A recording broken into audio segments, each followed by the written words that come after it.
Breaking news చూస్తున్నాం. Phone tapping కేసులో కేసీఆర్ విచారణకు వెళ్లనున్నారు. నందినగర్లోని తన ఇంట్లో సిట్కు హాజరు కావాలని నిర్ణయం తీసుకున్నారు.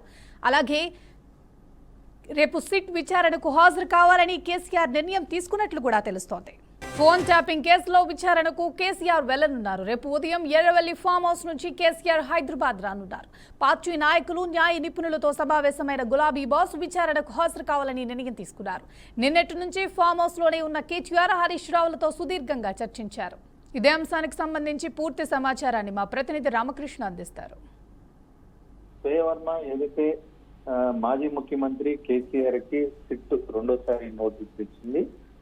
నోటీసులు ఇచ్చిన తీరు బాగాలేదని చెప్పేసి బీఆర్ఎస్ శ్రేణులు కావచ్చు, మాజీ మంత్రి కేటీఆర్, హరీష్ రావు కూడా దీని గురించి కొంత ఆవేదన వ్యక్తం చేశారని చెప్పుకోవచ్చు. సిట్ అధికారులు మాజీ ముఖ్యమంత్రి ఎక్కడ ఉంటున్నాడో కూడా క్లియర్ గా చెప్పాము. అలాంటిది వెళ్ళి నందినగర్ లో నోటీసులు అంటించడం ఏంటి, చేతికి ఇవ్వకుండా అనేది ప్రధానంగా వాళ్ళు చేసేటువంటి క్వశ్చన్.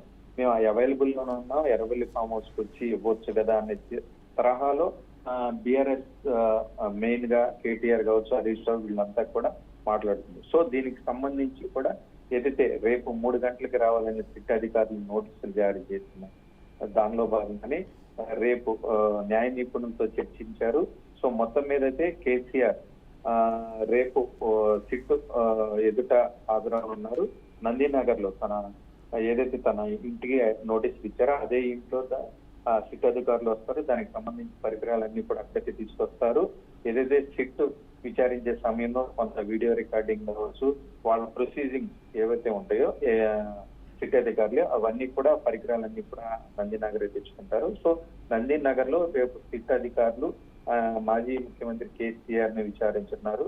పలు అంశాలపై చర్చించినట్లుగా కూడా తెలుస్తుంది. ఏవైతే వాంగ్మూలాలు ఉన్నాయో అవన్నీ బేస్ చేసుకుని మాజీ ముఖ్యమంత్రిని ఈ ఫోన్ ట్యాపింగ్ కి సంబంధించి కూడా విచారించున్నారు. సో ఈ ఫోన్ ట్యాపింగ్ కి సంబంధించి కూడా కొన్ని కీలక అంశాలు కూడా మాట్లాడటం జరిగింది. కేసీఆర్ మునుపు ఏదైతే ఓడిపోయిన తర్వాత కూడా సీఎంకి ఎలాంటి సంబంధం ఉండదు అనే తరహాలో కూడా మాట్లాడారు. సో ఏ అంశాలు మెయిన్ గా కేసీఆర్ ముందు ఏ క్వశ్చన్స్ రేజ్ చేస్తారనేది కొంత కీలకంగా మారనుంది.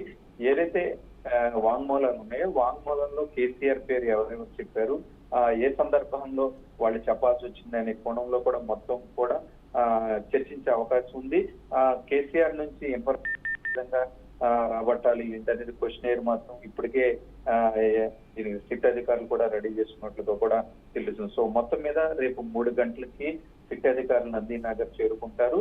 ఫామ్ హౌస్ నుంచి కూడా కేసీఆర్ నందినగర్ చేరుకుంటారు. సో మొత్తం మీద అయితే రేపు ఎప్పటి వరకు జరుగుతుంది సిట్ ఎంక్వైరీ అనేది కూడా వేచి చూడాల్సిన పరిస్థితి ఉంది. శ్రేయవర్మ.